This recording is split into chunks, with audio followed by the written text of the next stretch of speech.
এক বনে এক নদীর পাড়ে এক বানর আর এক হাঁস থাকত। তারা খুব ভালো বন্ধু ছিল।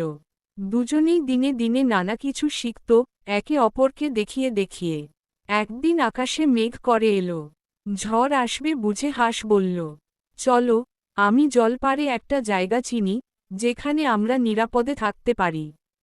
কিন্তু বানর বলল, হাঁস তো শুধু পানি বোঝে, আমি গাছে উঠলেই নিরাপদ, আমার মতো করলেই ভালো।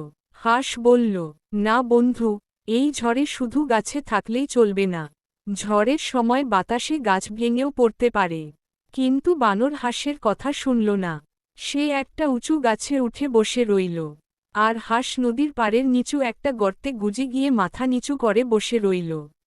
ঝড় এলো, বজ্রপাত হলো, গাছ ভেঙে পড়ল আর বানর পড়ে গিয়ে কাদায় গড়াগড়ি খেল।